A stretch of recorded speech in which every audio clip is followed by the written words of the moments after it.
Let's call to order the City Council regular meeting for Tuesday, December 10th, 6 o'clock, in a not normal location, H. Lawrence Patrick Senior Center.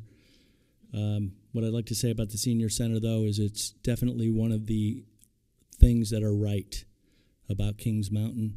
So I'd like to thank them for hosting us tonight as well. There's no meeting that should get started without a call upon the Lord, and we'll do that tonight as well with our invocation from Bishop Dr. Moses Newman from the World Care Ministries. After the prayer, please remain standing for the Pledge of Allegiance.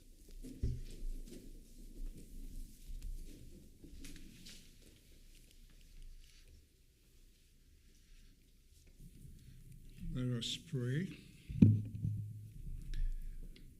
Heavenly Father, we come before you with grateful heart, lifting up the city of Kings Mountain and all who serve and reside in it.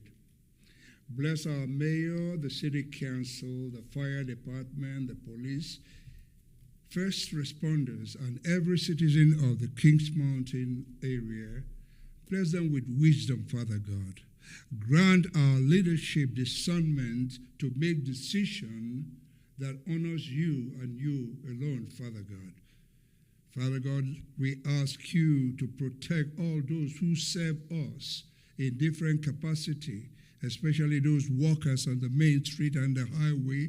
We ask you, Father God, to recognize them. For every citizen of this place, we ask you to grant them peace in our home, Father God.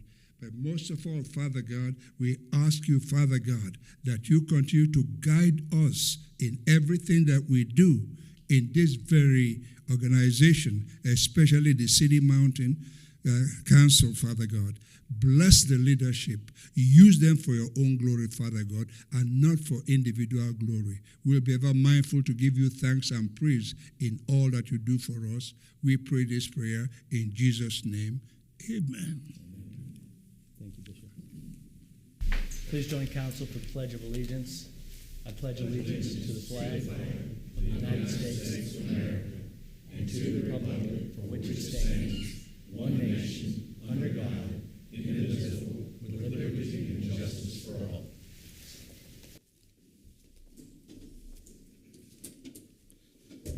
Number 4 on the agenda tonight is the motion to adopt the proposed agenda. Only emergency items shall be added to the agenda.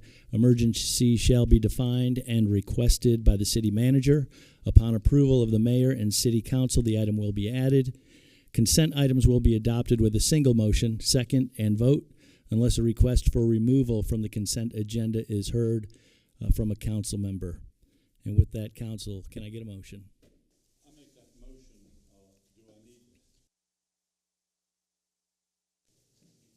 The amended, okay. I'll make that motion. Second. And Ms. Sharon Miller with the second. And with that, a show of hands for voting. All in favor, and that is everybody. Thank you so much. Number 5 is the administration of the oath of office to Aisha Pierre-Lewis, Deputy City Clerk.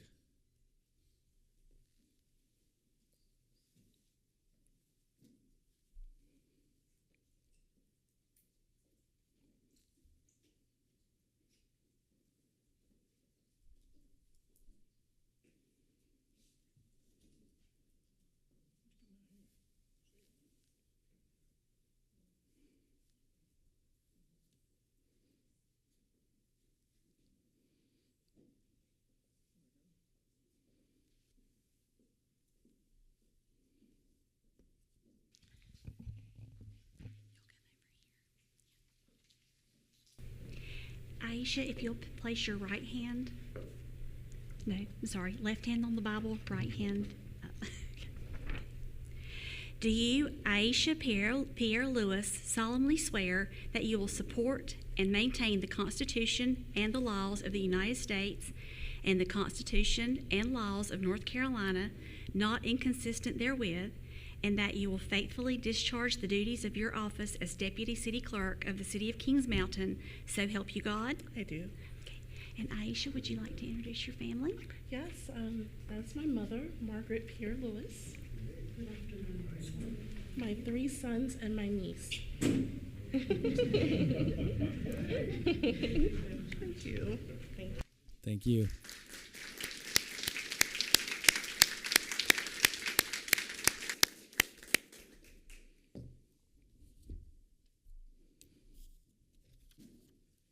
And now we'll move on to number 6 on the agenda, special presentations and recognitions. 6A is a resolution recognizing Sergeant Josh Bryant for completing the North Carolina Justice Academy's Leadership Institute.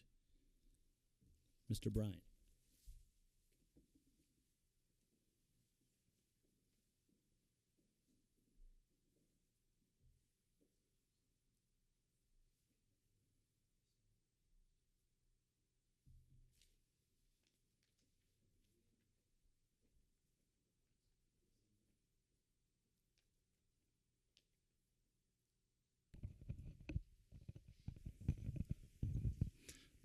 Resolution 2440 in recognition of Sergeant Josh Bryant. Whereas the City of Kings Mountain benefits greatly because of the dedication and hard work of its employees who strive to improve themselves so they can be helpful to others. And whereas Sergeant Josh Bryant graduated from the Leadership Institute Secession, 9? Held at the North Carolina Justice Academy, November 22nd, 2024. The Institute is an intensive study for law enforcement leaders and is designed to help them effectively steer their agencies and communities towards the future, better preparing them to serve in executive roles within their organization. And whereas the Leadership Institute is based upon 5 proven practices of leadership that are specifically tailored toward trends and topics that have the greatest impact on today's law enforcement organizations. And whereas Sergeant Bryant successfully completed 3 40-hour weeks of classes over a 3-month period to complete the program, effectively preparing himself in the Kings Mountain Police Department to face the challenges and demands of law enforcement in today's society. And whereas throughout the state of North Carolina's 20,000 plus law enforcement officers, only 200 have graduated from this program. Now therefore I, Robert C. Wagman, Mayor of the City of Kings Mountain, and the City Council do hereby recognize Sergeant Josh Bryant for completing this program, and we thank him for being an outstanding city employee adopted on this, the 10th day of December, 2024. Congratulations.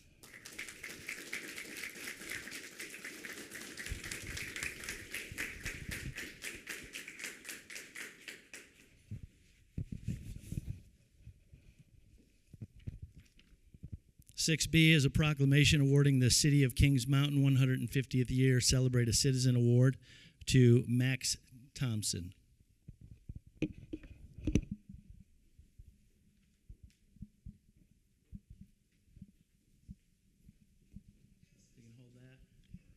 Starts out with a little plaque that says record holder, Kings Mountain High School track and field, North Carolina High School AA 3A state champion in the 800 meter. Congrats for that, and I have a proclamation for you as well.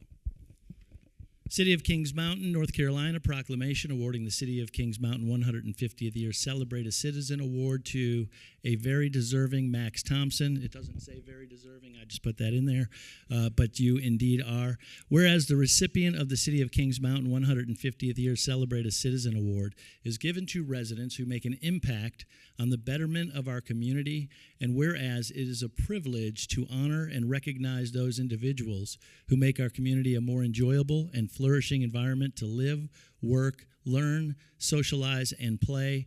And whereas in his junior year at Kings Mountain High School, Max Thompson recorded his personal best, breaking a Kings Mountain High School record in track and field in the 800 meter while participating in the state finals. And whereas simultaneously, Max Thompson became the NCHSAA 3A 800 meter state champion. And whereas last year in the outdoor season, Max took second place at state in the 1,000 meter, missing first place by 7/100ths of a second. Pretty impressive. And whereas as the kicker for the Kings Mountain High School football team, Max Thompson showed perfection, going 46 for 46 on extra points, 6 for 8 on field goals, and scoring 61 points in 2 years. And whereas his diligence, focus, character, and hard work have gained him much in his young age, not only being Grand Marshal of the 2024 Kings Mountain Christmas Parade, but also being accepted to Columbia University in New York City, where he will attend beginning fall of 2025. Now, therefore, I, Robert C. Wagman, Mayor of the City of Kings Mountain, do hereby present to Max Thompson the City of Kings Mountain 150th Year Celebrate a Citizen Award on this, the 10th day of December, 2024. Congratulations.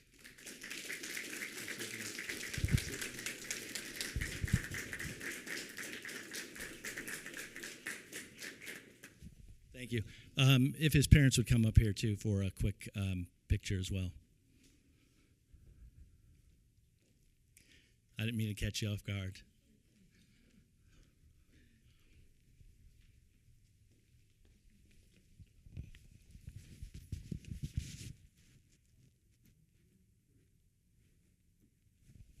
Thank you. Congratulations. Thank you very much.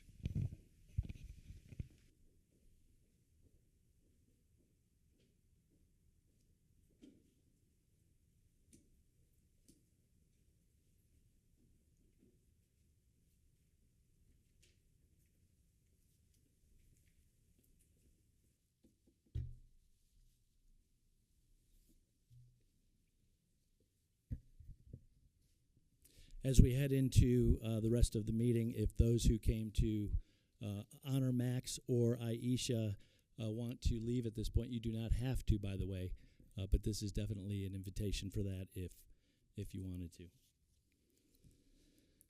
Very good. Number 7 is citizen recognition. Persons wishing to appear before council during this portion of the meeting should register their name and the subject they wish to address with the city clerk prior to the beginning of the meeting. In an effort to maintain order and decorum, we would encourage speakers to be courteous and respectful during this portion of the meeting in which citizen input is heard.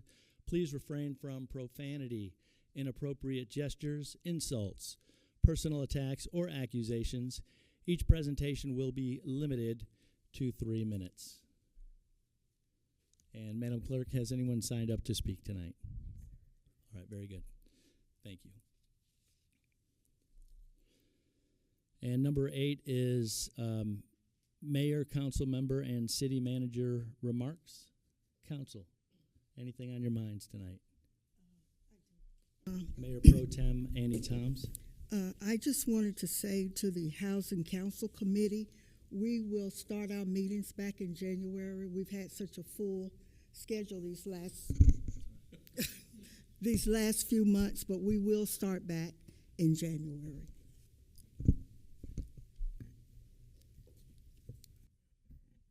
Yes, sir. Mr. Tommy Hawkins.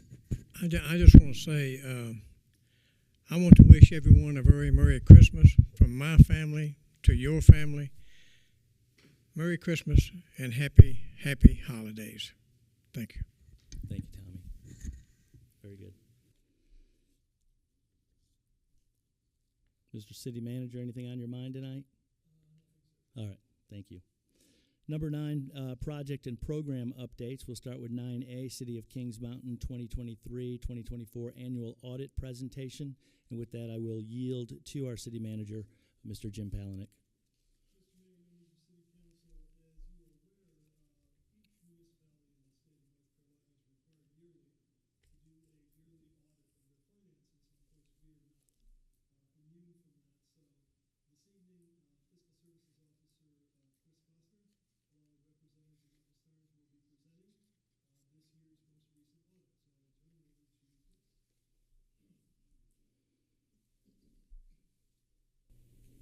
Evening, Mayor, Council. It's that time of year again, time for the annual audit presentation. I'm going to turn it over to Morgan Cooley, who is our in charge for our audit team with Martin Starnes & Associates. She's going to go over some of the results of the audit, go over some highlights, and highlight some other areas. And then I will come back and kind of wrap the presentation up by presenting and talking to you about some things that I'm required to disclose as part of the annual audit presentation. So I will turn it over to Morgan, then I'll wrap up and we'll entertain any questions you may have. So, Morgan? So, I am Morgan Coley with Martin Starnes and Associates, and I'll be presenting on the June 30, 2024 audited financial statements. So, if I don't know who's controlling the slides.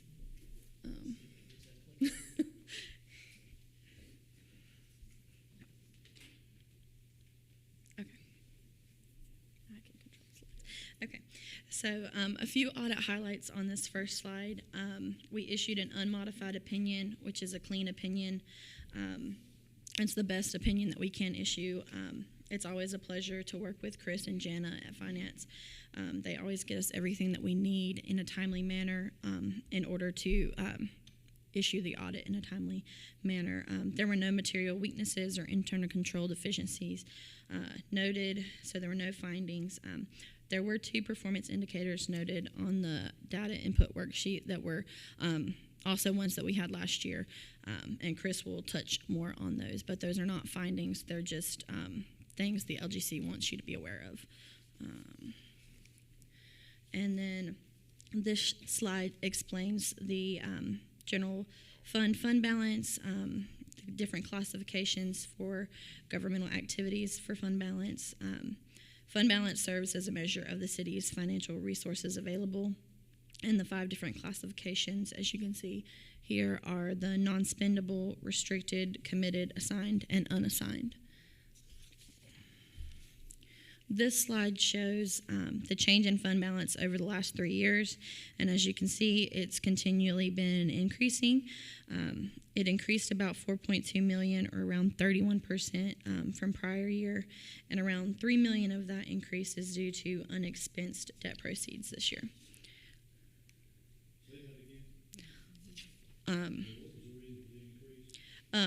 Unexpensed debt proceeds. And then this slide shows the available fund balance, which is total fund balance minus inventories and the restricted by stabilization by state statute amounts. And the restricted by stabilization by state statute is a restricted amount that is required by the state to cover fund balance that's not supported by liquid assets. And then there was just a slight decrease from prior year for available fund balance.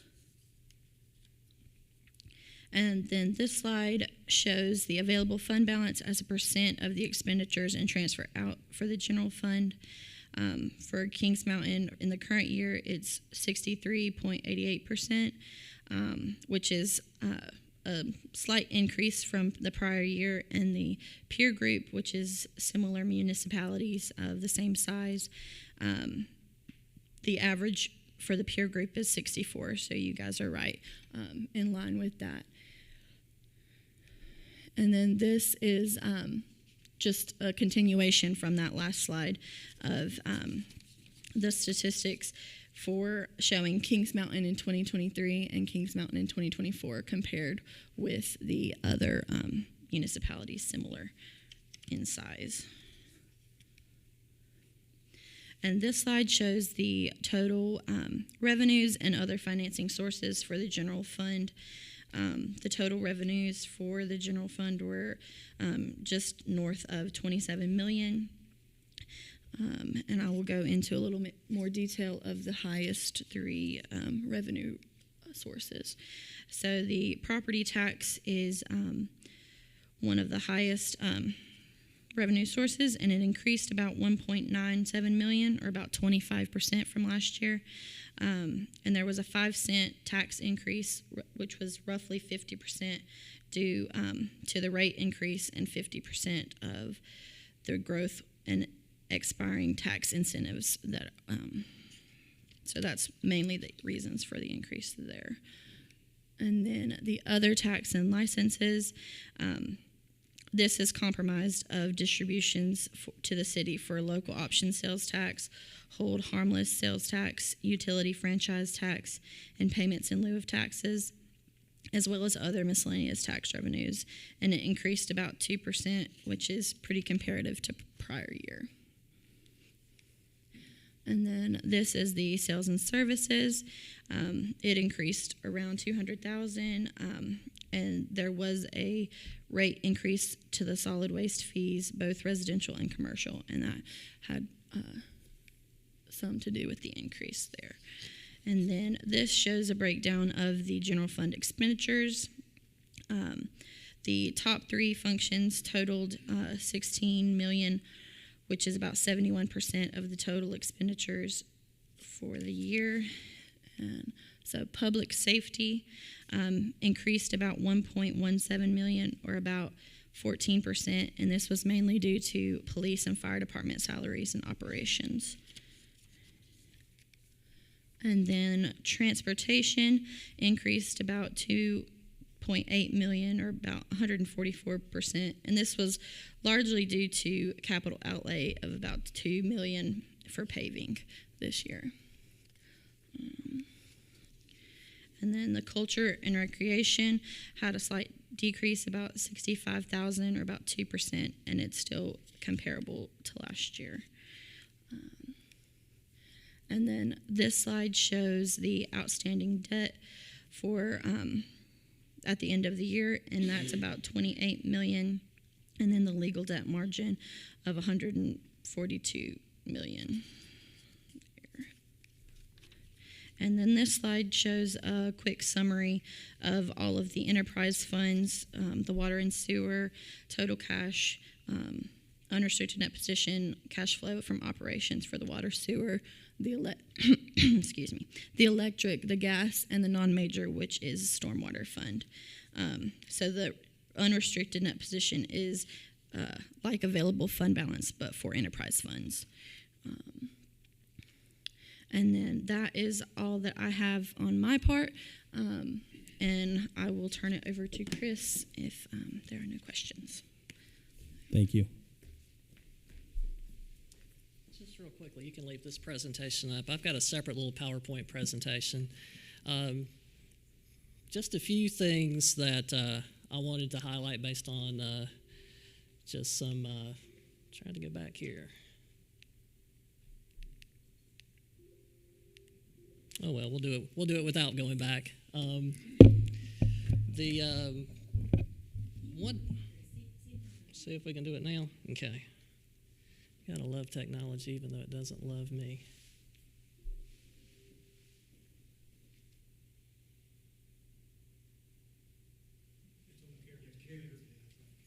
But anyway, I just wanted to highlight a couple of things because we had a little bit of an unusual year.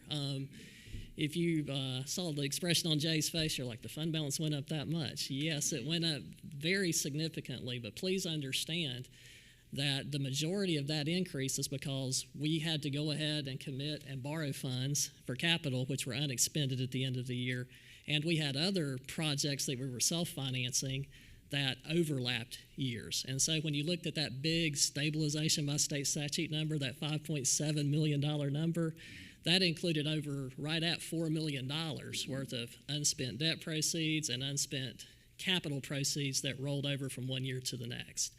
So yes, big addition to fund balance, but when you look at our available fund balance, in other words, what we have that is uncommitted at this point that we can spend and appropriate towards this 24-25 budget, you can see that was pretty flat. So our available fund balance, we pretty much just maintained that same available fund balance, which, considering all the capital that we did do and all the reservations of fund balance to finish and continue that capital, was actually pretty good. We had some positive budget variances, revenues coming in a little better than budgeted in some cases, and expenditures for operations being underexpended. And so that enabled us to do some capital things and still keep some of those dollars in our capital reserve funds and so on and so forth. A couple other things that you may find a little strange, you don't have a copy of the audit report in front of you. The reason being is we were waiting for the LGC to approve the report before we formally released it. That didn't happen at the time the agenda packet was submitted. It actually happened Thursday or Friday night. I got an email at 10:40. It says, congratulations, the state's accepted your audit report. So all that being said, we will be publishing the full PDF version on the website. I will have printed copies of the audit report in the next couple days. Should any of you want to come by and get a printed copy of the audit report. I'll be available to answer any questions. Obviously, this was just intended to be a very, very high level. These are the results of the audit, clean opinion, no findings, no material weaknesses. Some areas that Martin Starnes highlights, pretty standard presentation. They normally address things like your fund balance, your major revenues, enterprise fund key indicators. Pretty standard presentation from them because, again, they're required to present the results of the audit. So this fulfills that requirement under the general statutes. They also have to do it within 45 days of the report being issued. That's why it's happening. That's why it's happening tonight. Ideally, you would like it to happen after we had everything available to give to you. So please understand that once you take a look at the final reports, you got any questions, you have any issues, don't hesitate to give me a call, shoot me an email, drop by my office, and we can discuss anything you'd like to discuss. So this is certainly not the be-all, end-all with regards to the 23-24 presentation. Be more than happy to talk to you about it. Now, if you'll go ahead and pull up the next little PowerPoint.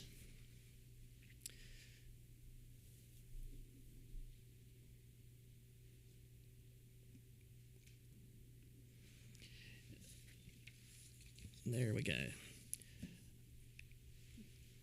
Part of the audit process, in the old days, the Local Government Commission, which is the state agency that has jurisdiction and oversight responsibilities relating to the finances of the local governments in the state of North Carolina, they used to send out unit letters. They would take a look at your financial statement and said, hey, here's some things that maybe they're not audit findings, maybe in some cases they were audit findings. They're just certain things. Hey, we want to know what your plans are. Want to make you aware of this. Would like a response from you regarding these things. Well, those unit letters went away. Now they use a transmittal document that we fill out, or the audit firm fills out. It contains information, and what it does is it goes through, and there are certain ratios that they want measured. And if you quote unquote trigger a variance with regards to one of those ratios, then they want you to provide them an explanation as to, what's your plan to, quote unquote, get back into compliance or get into compliance with best practices and so on and so forth. There are a myriad, they call these financial performance indicators. There are a myriad of those things that they're looking at. Some are very significant, like, hey, you've got major problems with controls. You've got major deficiencies with A, B, C, or D. You've got extremely low fund balances, things of that nature. And then there are other things that they're just putting on there that I would consider, some of those are just a shot across the bow to make sure that everyone is aware of the fact that hey, we would like to see, your operating ratio be a little better, or so on and so forth. So there are a myriad of different financial performance indicators. If we tick one, we are required to disclose to you during the course of this presentation that, hey, we've got a financial performance indicator that requires a response, and I'm required to give you a proposed response. So that is what we're doing here. Again, the auditors are required to present the results of the audit within 45 days. The finance officer will provide a draft response letter to the financial performance indicators, which I have done. That is in this presentation. And then within 60 days, we have to formally submit that response. It's going to require signatures from you guys saying that, hey, I've looked at the response. You don't have to agree with it. You just are indicating that, hey, it was presented to me and I've looked at the response to these financial performance indicators.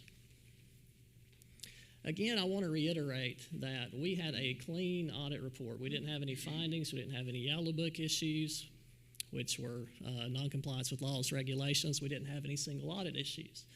So these financial performance indicators are not things that resulted in any kind of report findings. Hey, you misstated something. Hey, you had a material weakness in controls. Hey, you did not comply with laws. Nothing. These indicators had nothing to do with those types of things. There were two ratios that we ticked. One was a water and sewer fund capital asset ratio, and the other one I think we have beat to death over the last few years has to do with electric fund transfers. Okay, so we'll talk a little bit about each real quickly. The water and sewer ratio, this is a ratio that everybody, I won't say everybody, that a lot of units across the state are ticking. What it represents as, hey, if your ratio is less than 50%, then that means your system assets are more than 50% depreciated. Just be aware of the fact that, that there's going to be some reinvestment required to maintain these assets, okay? Water and sewer systems in general statewide are, very, very, very capital intensive. I think Morgan will verify that there are a lot of units ticking this ratio. So what are we going to do to, quote unquote, address the fact that we have older water and sewer infrastructure? Well, luckily, we're getting $80 million in federal and state grants that will allow us to construct, expand, rehabilitate, reinvest significantly in our system. And we also have implemented things like the system development fees over the last year and a half that will provide capital resources, money that we can then use to reinvest in our system. So yes, our ratio is less than 50%, but once we start capitalizing, putting into service those assets that we're currently constructing with those $80 million plus of grant dollars, and once we continue to expand our system and maintain the system and upgrade and so on and so forth, that ratio naturally is going to improve. So we don't anticipate, we anticipate within the next few years, once we start putting those assets in service, we will be back above their 0.50 ratio that they would like to see, okay? Which basically means that overall, in total, your system assets are less than 50% depreciated. Again, I think this is mainly, honestly, just to spark a conversation and bring this to everyone's attention. Yes, most water and sewer systems are aging. Yes, there's need for capital improvement. Quite frankly, there's also a huge demand right now from the development community. I mean, everybody and their brothers wanting access to water and sewer to help with some of this development. Obviously, you can't do large-scale development without the availability of these resources. It takes money, it takes investment in these systems. So that was the financial performance indicator number one. You can kind of go through and read the response. It's very, very similar to a response to what we presented last year. And the second financial performance indicator that we ticked has to do with electric transfers. As y'all are well aware, we are not a member of Electricities. So statutorily, there is no statutory requirement stating how much we can or can't transfer. However, the Local Government Commission has established a best practice. And if you're not in compliance with their best practice, they want to know why, and they would like you to do things to move towards compliance. If you remember, when we went to borrow money to do our substation expansion, they basically said, nah, we'd like to see, before we approve this debt, we'd like to see a plan for you to reduce your transfers from the electric fund. And if you remember, you as a council adopted a formal transfer policy saying, hey, we're going to reduce these transfers from the electric fund by a minimum of 10% every year until we get in compliance with best practice. So that is pretty much what we've stated in the letter here. We've adopted that policy. We have adhered to the policy 100%. We have done exactly what we said we were going to do, and we will continue to work towards getting in compliance with their best practice. Basically, they don't want to see you transferring more than 5% of your gross revenues from the preceding year. So it's a little bit of a couple years. It's a little bit of a moving target, because as the fund grows, then that number, that the allowable transfer is going to grow a little bit too. We have reduced our transfers. I mean, a few years ago, we were transferring roughly $2 million a year to support general fund operations. I think this last budget year, we budgeted $1,150,000, so we have reduced that transfer close to half, and we'll continue to do that over the next few years. It'll be a few more years we should be at or below that 5% recommended best practice. So again, just wanted to make sure that I addressed the fact that we ticked 2 financial performance indicators. Here's our response to those indicators, and that is a required communication that I'm required to do with you as part of our annual audit presentation. all that being said, if anyone has any questions, I'd be more than happy to entertain them. Again, I know it's a little difficult having not seen the full report, but anything that's on your mind, I'll be more than happy to try to answer your question. Very good. Council, anything on your mind? All right, just Very real good. quickly, just to wrap up really quickly, I have a really bad habit of not giving credit where credit is due. I would like to thank Jana and Allison and Kathy and all the other folks from all the various departments for all their hard work and due diligence to make the audit process go smoothly.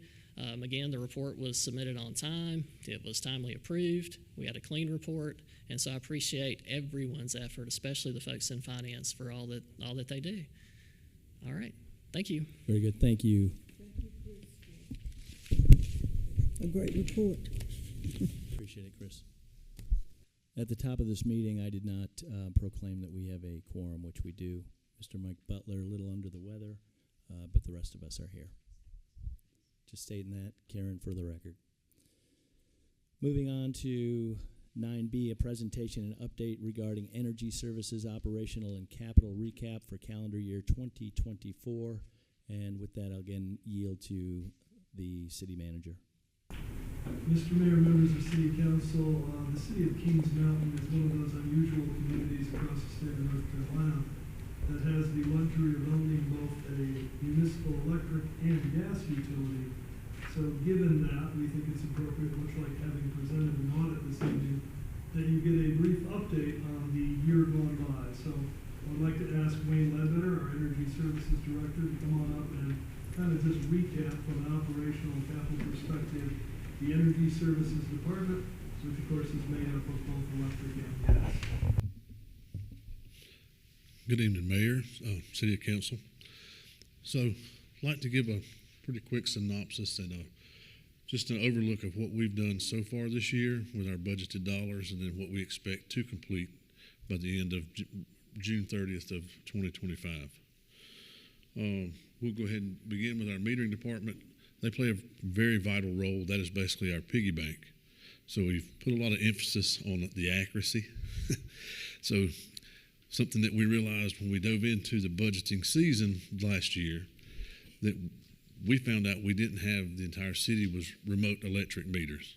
So then that trickles down to truck rolls. Truck rolls equals dollars. So we're trying to be very efficient in the way we operate. This is where we started.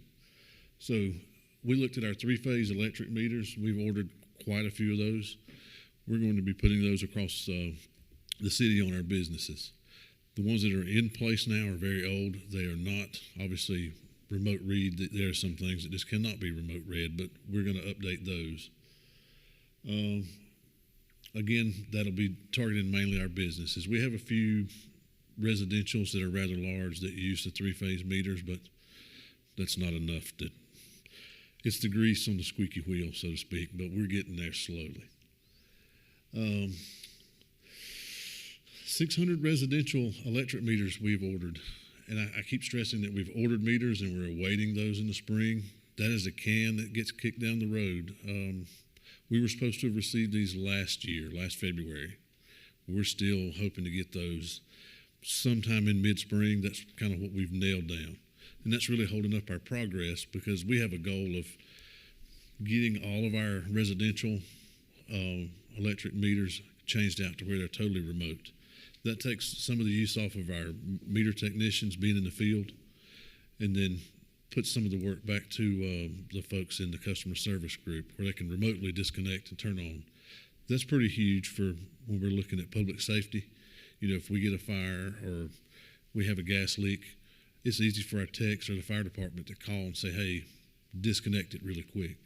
And that's something that Chief Main and I have been working on a little bit as far as trying to shore up some of our emergency response, and this would be a really good step in that direction.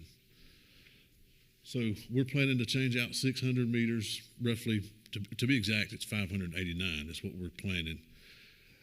We currently have 5,500 plus electric customers. 2,000 of those, or 2,200 of those, are remote.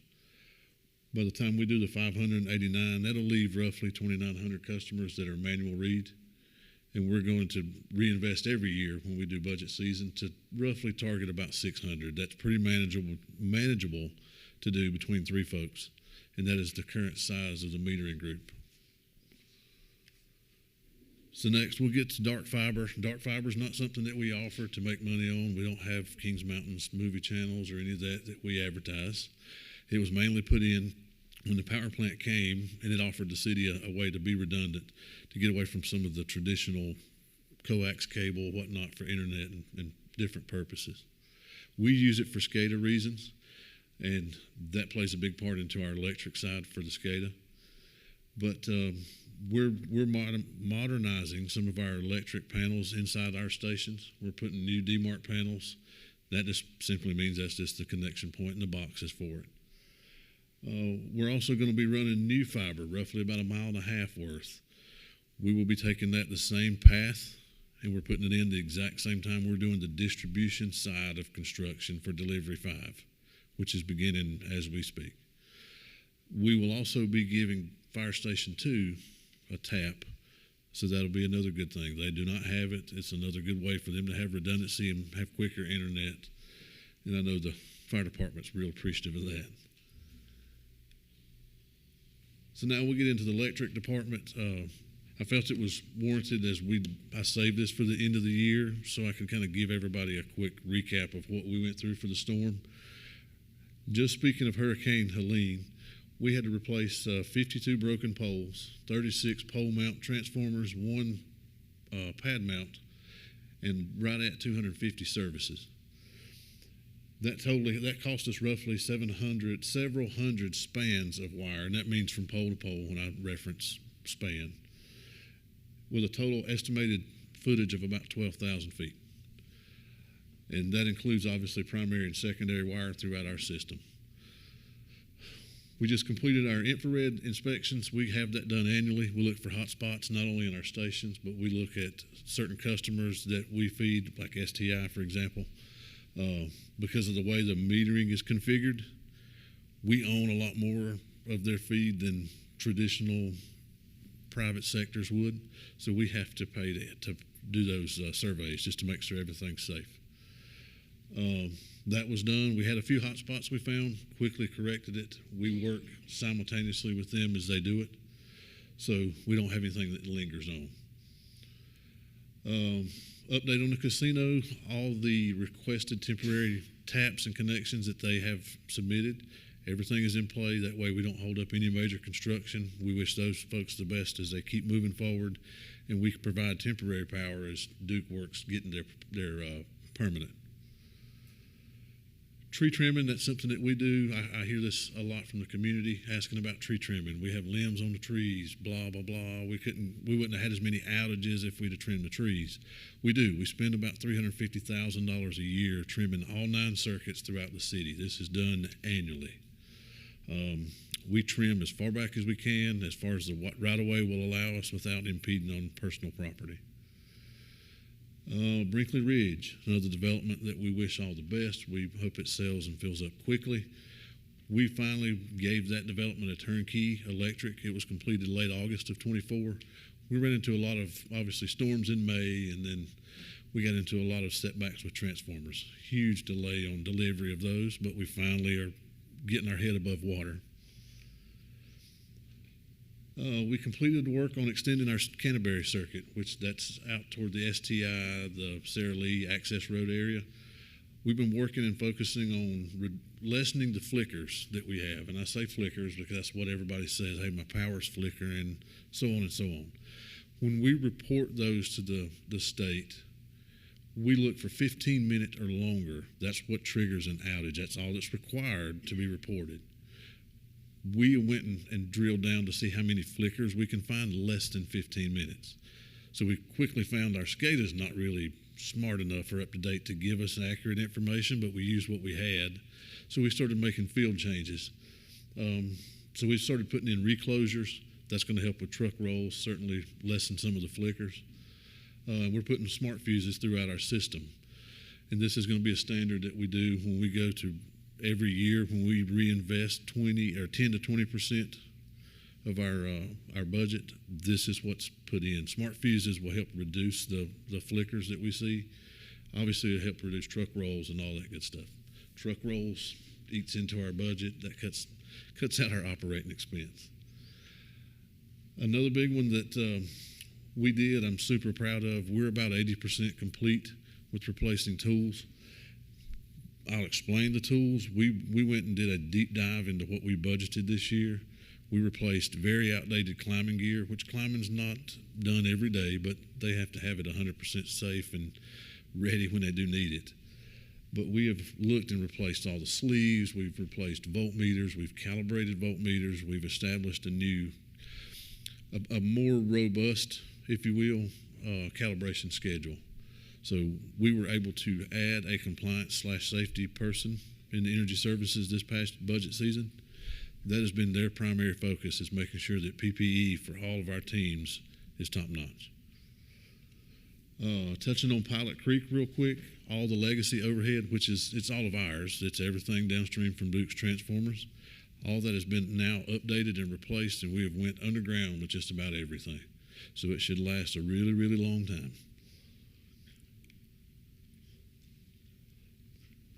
We are reworking metering packages, as I said just a few minutes ago. It'll be for UTS, the casino, the STI, those type of customers. We're looking at how we're metering. So we're moving the metering from further down to the customer to back up. It really means when a customer comes in and establishes a new business, they will have to supply all that, not the city, because we have to own it. We have to pay for infrared studies to be done every year. We have to pay to maintain those. So we're just shoring up practices is all this is. We're in the middle of upgrading UTS from 1,000 kVA service to 2,500. That is great news. They're expanding. They're adding more chip lines. They're bringing in more employees, more revenue for the city. That's great news. Electronic work order system, electronic inventory system, that'll be implemented January 1st, if not a little sooner. Traditionally, we go count multiple times a year. It's normally 1 to 2 people that'll go count it. That's tough to keep up with, especially when you have a storm. Now, when we're done, the team can just go scan a QR code. It ties it to their work order. It's done. I can give Chris and Jana at the end of the year, when they do their inventory audit, we can send them an Excel and everything is up to date. Really speeds things up, and we have accurate information. We tested this prior to Helene. The day that Helene hit, I knew exactly how many transformers, what type, what size, the poles, the length, whatever we had, I knew it. As soon as it hit, we were on the phone that afternoon ordering, and we had transformers from Mississippi on our yard Saturday morning. That's pretty dang good. We were hit pretty bad, and we were lucky and got ahead of the curve. So it's really paid off, and it's minimal for what it's worth. A lot of you probably have already seen Osmos has been real busy. They've been working, checking all of our poles. We've got about 4,800 plus poles in the system. This is targeting everything: primary, secondary, street lights, private lights, you name it. So far, we're about 40% done. We are knocking on the door of 160 poles that need to be replaced. Some of those they've had to manually go ahead and jerk down due to safety reasons. It wasn't near a major thoroughfare, but we're working on it. The good news is most of our poles that they've came across that hasn't been deemed ready to be replaced, they have been injected. So we're getting very accurate data, very deep data. We know GPS coordinates. We know all the attachments that's on it. We know street light numbers, transformer sizes. Everything we need is at the palm of our hand. That is really good news, because the injection that they're doing, it'll make these poles last even longer. So that saves us money as we do this ongoing pole inspection. Yes? What do you mean by injection? So they'll dig down about 6 inches to a foot. They'll do a deeper, below grade inspection. They'll do a knock test, and then if it passes, they will inject it several times up. It's more or less just putting like a feel inside, not making it hard to where it's dangerous if a car were to have an impact, but it adds life to the pole basically. If it's treatable, they inject it, wrap it, and we're good to go. You'll see like a dark orange, light red wrap at the base of some of the poles that kind of looks like overlapping triangles. That's what that is. It's been injected. It's been wrapped. Should be good for another 20 years, give or take. That's great, because the cost of poles is not going down. So, but we anticipate 10% of our poles that's going to need to be replaced. So I just informed you we've got about 40% done. We got about 100. I would say we'll be close to 200 by the end of the week. And that's not an alarming number, but it's certainly something that we've got to replace. So I also provided a quick schedule. I won't go through every line and beat you to death and bore you, but this is Delivery 5. I know this is long anticipated. This is the construction phasing plan that I've put together. A lot of you will have already seen the drilled caissons that was along Shelby Highway or Shelby Road, and it went down into the right-of-way toward Countryside. That's 100% complete. We have been waiting on cure time to come back successful. Once that was done, we are ready to start work. That is what we've done this week. We've had our pre-construction meeting. We have met with a lot of the contractors, which is River City, but a lot of their folks are going to fly in, not physically fly in. They're going to fly in, hit this work, and we hope, weather pending, we hope to knock this out somewhere around March, maybe April. There again, we're just at the good Lord's mercy with the weather. We're in the bad time of year for high hopes of getting construction done. But yes, we do. We're missing a few things, but we can rob Peter to pay Paul to make it happen. I can guarantee you. This is one that I want to get done and active and get it putting power on our grid. So this here just kind of goes through, step by step what we're really doing. I just thought it was important that you see it. You can kind of read how long each task is going to take. And it's broken down roughly of, some of this is a day, some of this is a month, some of it's several months that it would take. Obviously the build out, the string and wire that's going down Shelby Road, that would take a couple months to do. But we're getting it, and it's been a slow process, but we're working as fast and diligently as we can. More of the same. We're talking here about pulling conductors all the way down to clipping wire into place. Might be a bit much, but I just felt everybody was warranted to see what goes into this. It's a lot of work. You'd think just setting poles, stringing wire should fly through it. Not necessarily goes that way, because you've got crews that play hopscotch. You got to set up, break down, and all that good stuff every time. And then the final loadout, obviously, that's where we go back, adjust all the guying wires, and then they'll go back and do an inspection. We got a punch list, fix the punch listed items, all that good stuff. Is there any questions on electric and all that we're trying to accomplish? Mr. Jimmy West. Number one, the cost of the storm. Do you have an estimated cost of what the storm actually impacted that cost of the city? So, not the city. Speaking on energy services as a whole, we're a little over $1 million. Is that right, Chris? I think it's a little over $1 million that we spent. Now that is food, that is contracted services, bathroom trailers, some generators, things that we had to go out and acquire to maintain operation. I captured it in our group. I would say roughly $1 million, 1.1 or so. Is that the tree removal, the entire package? Yes, sir. That's it. That's tree removal. We had to use a crane for several projects. Do we know yet what the reimbursement from FEMA is going to be? We're still working on that. We had a meeting with FEMA last week. And I don't want you to tell a number if you don't. No, I don't even know a number. Okay. That's still obviously way up in the air. Okay. I can tell you what we spent. We had budgeted. Luckily, what we went out and bought transformers for, we created a separate line item for transformer inventory, pole inventory, wire inventory. I really wanted it broken down so that we can forecast a really good budget going forward. We didn't spend what was outside of our budget. Okay. So if FEMA does not come through, it's been budgeted. We might have to do a slight budget amendment on some other things, but we should be okay overall. If FEMA does reimburse us, where does that money go? Does it go back into your budget? Yes, Chris said yes. Okay, just asking. I mean, that's where it came from, so I would Well, I just assume, want to make sure but that you guys are reimbursed and it goes back in your. I assumed that it would, but I just want to make sure. This 100 is 100 kVR. The 100 kVR line, is that right, or is it 1,000? Which The one? KVR line that you were referring to going to the new substation.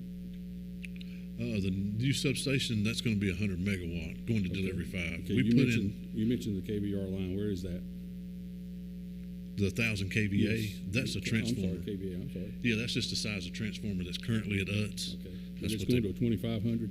Going to 2,500, yes. And is that going to supply? Where is that going to go to? Is the entire city distributed outward? That just goes to UTS.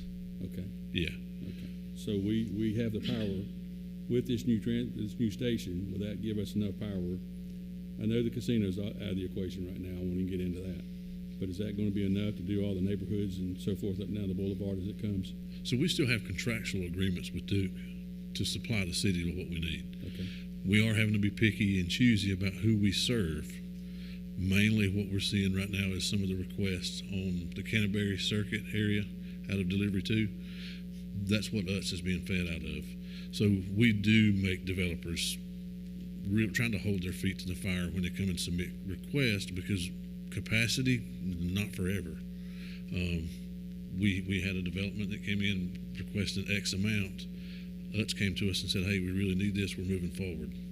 They did move forward. So that capacity shifted from a developer to this, something that's actually happening.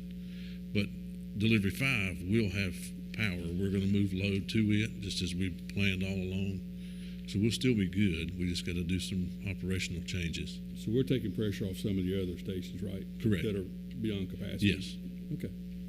I'm not going to say beyond. One is a little beyond, but we're trying to get to where it's a lot more in our favor as far as operational. Okay.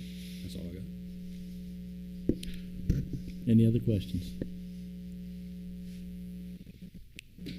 All right, so next is natural gas, and I won't bore nobody to death on this, but we did implement our digital inventory and as well as our digital work order system. That was proven to be really successful.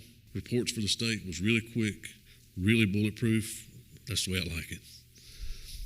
We're doing the meter change out. It's complete for our schools. We attacked the meters at the schools this year because they are the very large diaphragm meters. They've been proofed every year or every couple of years, meaning they come in and test them. Those meters are 50 and 60 years old. They do run out of adjustment. There again, our meters are our piggy bank. We're investing money into a meter maintenance program to where we do this. We change them out ongoing. But we now have trained and certified our team. We can proof our meters annually. So we don't contract that out anymore. It's done in-house. If it needs to be pulled and rebuilt, obviously we'll send it off. But this is just another ongoing thing that we do in-house. We're working on commercial and industrial meter efficiency audits. We did that at the churches, our businesses like Blackwoods, Hardy, so on. We've changed those out, or we've either rebuilt them. We've abandoned the legacy reg station at East Gold, cleaned up a little bit of the eyesore there at the foot of the cemetery. When we did that, we did system studies, we did some flow models to make sure it would be compatible. We took it out. We had a good true test this past week. So we played with some SCADA, we had some alarms, but we never dropped below any unwelcoming pressure. So everything in the city ran good. And that means, on my standpoint, that odorant is flowing as it should through the city. So that means gas is readily detectable. And I like that because our citizens, they'll know when we have a natural gas leak. And that's our main target is when we did this, because we were looking at redundancy and efficiency. So we made a tie-in. That's a misprint. It's 80, not 8. We made a tie-in of new plastic piping. I come from a long history of plastic piping is good. You can operate at 120 pounds on high density. We do 80. That is what we're going to start replacing the steel with as part of our grant project.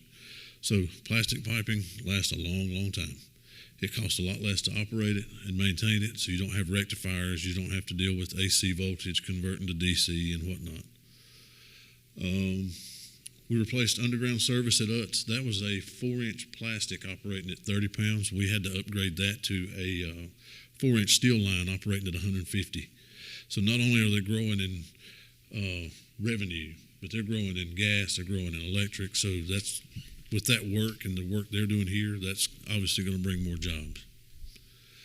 Annual leak survey, that was done and it was successful. Got the numbers back 2 weeks ago. We had 70% less leaks above and below ground than we had last year.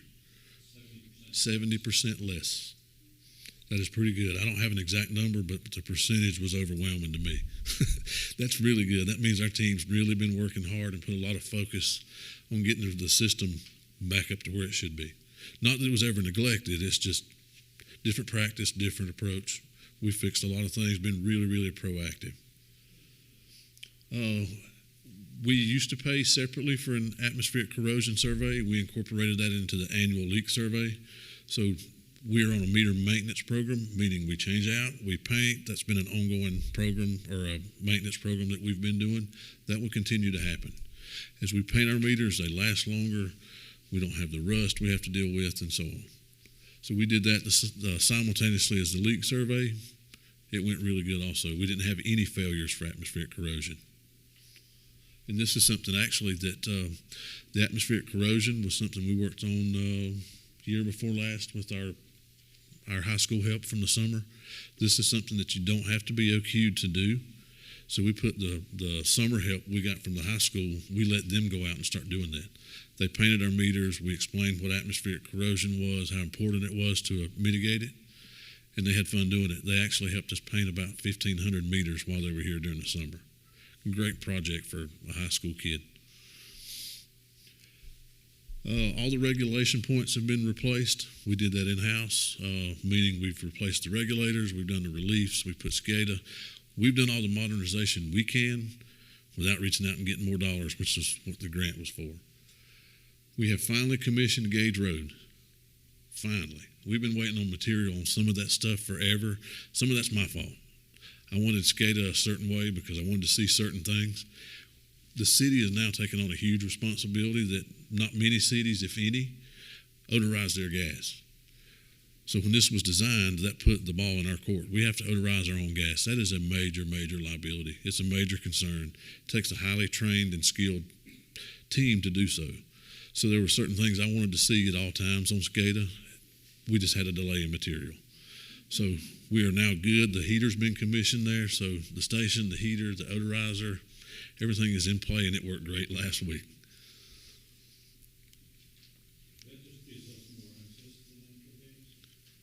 What's that?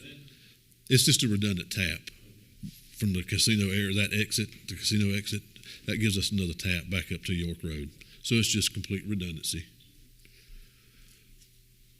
Finally got around when the material came in, we replaced a leaking relief valve that we had at York Road. No telling how long it's been seeping gas, but it was seeping enough that it reflected some of our numbers on our annual report for the Utility Commission. We have to show where our lost and unaccounted for gas goes.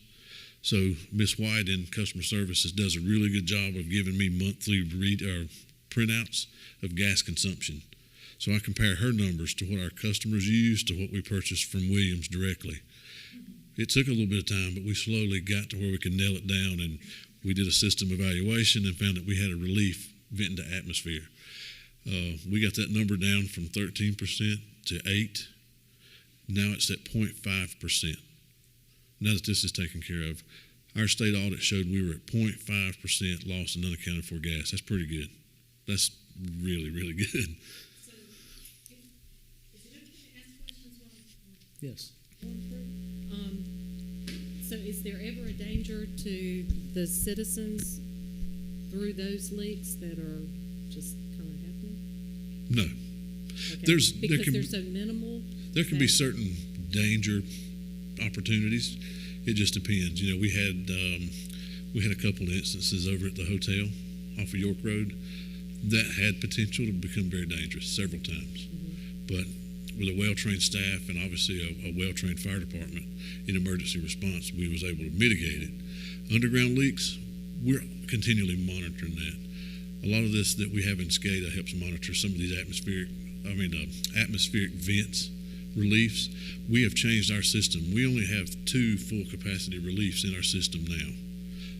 We've reconfigured how the reg stations are performing. So it's set up on a worker monitor situation, meaning it won't blow to the atmosphere if it leaks. It'll just lock up at a certain pressure. We'll see it on SCADA, then we respond. That was something we used to contract out, legacy, but we don't anymore. So we've taken steps to mitigate that and obviously increase our response time certainly there's ongoing training that we do. We have a very vigorous training program. I run them through the ringer.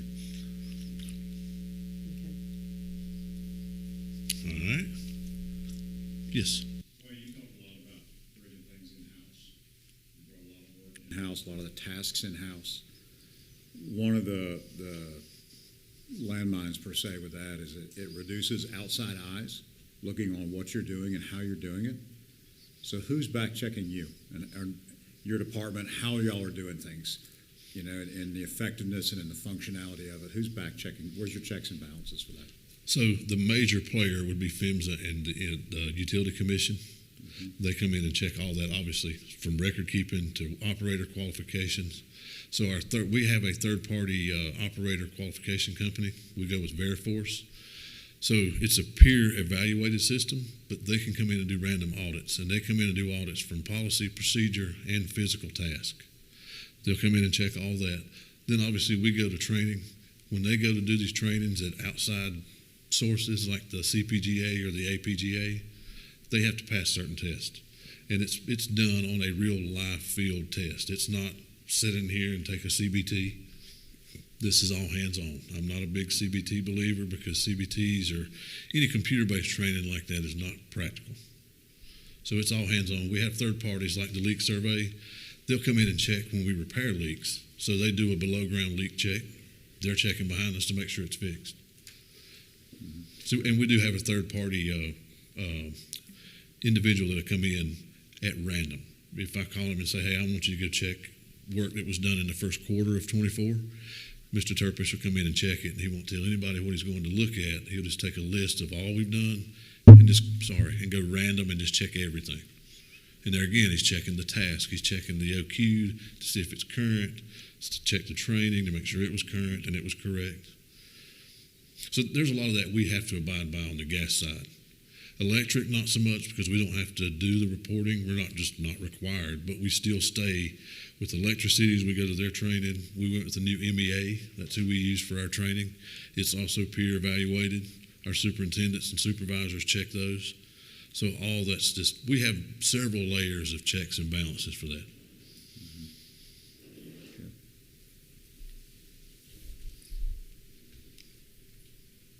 So we've initiated a pipeline marker program. We're standardizing everything across the city to where it looks the same. The markers have the same phone number, same city logo, same verbiage. That was one of the recommendations by Utility Commission. Didn't find anything wrong, but we did have some recommendations. That was an easy fix for us. We'll standardize our pipe markers, but it's also dual purpose. It's a pipeline marker, but it also has a cap on it. Our locators can take it off. We can hook to it, locate the pipeline, same point. We don't have to bend over anymore, dig in valves, look for wires to hook up to. We can do it above grade on a pipeline marker. They're going to be numbered on the inside. So when we have a problem and they'll say, hey, locator says it won't locate between 1 and 5, we know to go dig up in that area and try to figure out that problem. That'll be big when we do move forward with the grant money and start revitalizing the system. This will be easy tracked work going forward. There again, there's my little famous saying, I guess, for the night is we performed in-house right-of-way maintenance. That was another task that was, so to speak, contracted out. We did that in-house. I'm a firm believer in doing all we can in our in-house. I want our techs to have a really good toolbox, but it shows a lot of the pride, which we were complimented on by the Utility Commission as well as PHMSA, that we are one of the very few places they come where our techs show a lot of pride in the work they do. That means a lot, and that's all I ask for. And that's gas, that's electric, that's even our meter technicians. So that's really good. I'm happy about that. We're doing inactive services. That's a project that we're working with customer service on. We've identified that we've got risers that has no meter on it. That's not a bad thing.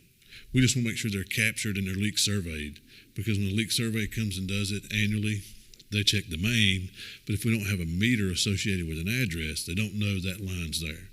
So we're doing a lot of clerical work. We're doing a lot of this checking to see how many we have. We're going to clean those up. And I've set forth that if a service has been inactive for 4 years or more, it gets retired. We've got over 100 that we're going to have to retire this year. That's not pressing work. It's going to be fill-in work that we do, but there is still purposes for these. We use them as odorant points. We use them as locate points and whatnot. And we're working now with Integrity Solutions. They are a third-party company that I've had come in and check behind us, and I want them to look at our operation manual. Reason being is a lot of our work's going to be involving steel, replacing steel. We're going to be putting plastic back in. Some of that's going to be steel for steel, but it's high pressure. We're going to try to take our pressure higher than 150. We're going to try to go with a velocity over volume. We're going to go 350 from York Road back into town. Totally safe. It's just an operational change. But I wanted a third party to come in and check through our manuals and our procedures to make sure that we are all good to go in preparation of the PHMSA grant that we were awarded. So our RNG project, we're finally starting to gain ground on it. It's great. We're moving forward. As you can see in green, that's things that's been completed. We haven't been waiting for one stone to turn over before we kick the next. We've worked pretty lateral with our partners and whatnot, as well as waiting on some of the information from Albemarle to come back. But the environmental assessment, both levels are complete. We're getting ready to start demo. We're getting quotes for demo now to do away with the old garage, as well as the mobile home that sits off to the left. We get all that cleaned up, then you'll start to see the project take form. That means in the background, the station's already been designed, it's been built, it's almost done for testing. So when everything's done and we've got the ground laid, we'll start putting the station in. You'll see pipe go in from right here at York Road or Plastic Oddities all the way down to our York Road station at Industrial. So that'll be good. I still have the end of Q1 on my mind to get it done, but we'll see. Stars have to align. We're hoping Q1. We're ready to get down and dirty with cow duty. I mean, we are ready.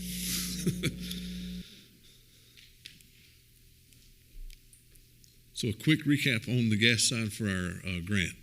Obviously, we were awarded a little over $9.6 million. That is very big. That's big for North Carolina. That's big for a small muni. That's big across the entire country. We're going to use that to modernize and make our system even safer and operate more efficiently. So we're going to replace roughly 23 miles of aged, at-risk pipelines that we have in our system. Nothing's wrong with them. We've just identified them as they're at risk. They're 70 years old, almost. Certainly nothing wrong with being 70, but when you're in the ground for 70 years, there's a lot of things that could have nicked it. It could have knocked the coating off. You know, we don't want to get ahead of all this while we can. Not a thing. There's not a thing wrong. So we're going to, not yet. So we're going to modernize 6 existing stations out of this grant money, and we're going to propose to retire 2 legacy stations and tie those directly into replaced gas lines. That is what I talked about earlier with replacing the York Road station in our blue building, getting rid of that and letting Williams serve us straight to Deal Street. That would be the path it would take. That cuts down on leak point and odorization point, really just a point of ownership that we don't need if Williams is willing to accept the engineering proposal I've laid out and give us the 350 pounds. All this is really, really exciting because we get now accurate records, period. Some of this stuff we cannot find, but it's not in a violation to the Utility Commission. It's just records I would like to have to sleep a little better at night. So a quick recap on our GIS side. We've had a third party come in and help work on our GIS. Gas has been implemented for quite a while. I think we were nipping at the heels of Daniel Blanton and his group. I think they were first, but they did more in depth. They did the work order system. They did the receptacle locations and whatnot. Ours was a full-blown GIS of all of our mapping. This is another thing that we contracted out to where a third party had to come in and take our hand-drawn cards and convert them. We're not doing that anymore. Our team's been trained to where we can go and edit these in the field. It's done right then. So we've set forth a policy that we're going to update quarterly. If it becomes overwhelming, we obviously can tailor it and do it bi-monthly, monthly, whatever. But this is something we do now in-house. Our records stay accurate all the time. And that's really good from an emergency response standpoint. Electric is underway. We're right in the middle of converting our CAD, and then we're just reviewing it for accuracy, and that's done in several weeks' worth of meetings with Mark Helmkin and that group. Our locators are very, very vital to this moving forward. We purchased our locators, some really smart technology locators. They're not out anymore just swinging a stick and spraying and praying. They have been trained. They're looking at a smart device that can walk them back to within an inch of the mark they had. So that obviously they have to go by maps and records sometimes, but they're using a machine that can really be accurate. So not only are they locating, hopefully they're not spraying and praying. We're locating and painting, but they're mapping what they're doing. So monthly we go back and download all that information, go straight to GIS, and it updates it instantly. That is something else that we've done and we've implemented that's been proven to be pretty successful so far. We haven't had the opportunity to compare it to stormwater and the depths of that, sewer, the manholes, that kind of thing. We've only done this with gas and electric and some of our fiber, but for what we've compared it to, it's been really accurate. It's been really, really supportive. And our meter services supervisor, he's kind of took this on and spearheaded it for energy services. Something new, because he's never done gas, he's never done much of the fiber, but he's always done the electric. So he's learned a new role, but he's been really, really good with that. Brandon Bowen's been playing a major role for us, and that's certainly appreciated. And that is me done boring you to death with what we've got going on in energy services. Of course. Sheriff Miller. Y'all are gonna miss me one day. Not to bring up anything negative, but there was a lot of excitement over the weekend with natural gas smells. I know it wasn't. I mean, we know it wasn't. But can you just speak to that just a little bit? Because I can imagine your department out running around town checking for leaks because there was a bad odor in town. Yeah, that was not caused by natural gas. So the smell is, I would say, eerily similar. Mm-hmm. When you don't smell it often, you're not really immune to it. So our natural gas does have a distinct smell. And when I came aboard October of 22, I did a quick study, or I'm not going to say a study, it didn't take long to figure out what we were using was kind of behind the times for leak survey. It wasn't bad, it was just kind of outdated technology. I was lucky at Duke to be able to test and implement some of the most accurate, best gas sensing equipment you can get. We purchased those here. And I tell you that because when we sample those and calibrate them every month, they are tailored to our system, period. So it knows how much percent of gas, how much mercaptan is put in, it recognizes that. So when we go out, we had 4 people out Friday night and into Saturday morning, we found 0% gas. And that's perfect, that's what I want. But the smell is alarming to our citizens and they should continue to report it because if you don't, you always pose that chance of what if. I don't deal with what if. I just put it to bed. We utilize Gabe and his team. You know, I had our technicians start giving me coordinates, or not really coordinates, I wanted addresses. So I started dropping pins on a Google map while they were working. And then as soon as it started kind of slowing down and we seen the grouping, I knew immediately what it was. I haven't worked here in almost 16 years. We had this same situation years ago then, but there is a lot of talk that says, oh, well, hey, ponds and lakes don't turn over in December, they do it in the summer. Well, that lake's deep. You know, I don't know how deep it is, but it is deep, it's dark. We had sustainable cold weather for about a week straight. When that top layer of water gets cold enough and it matches the bottom, it will flip. It stinks. We all grew up playing in the creek. We know what stagnant water smells like. Unfortunately, that's just what it was, and it was good that Albemarle confirmed it because I sent my team to Albemarle. As we started following the dots on the map, it led us back to Albemarle. The security guards let us in. They took us down to the lake. It was very apparent what it was. So there is no natural gas leak. I don't really like the rumors that we need to fix it, but you know, it is what it is, but there's nothing to fix. Our system is 100% safe. I mean, you have natural gas leaks, there's nothing you can do about it, it's the nature of the business.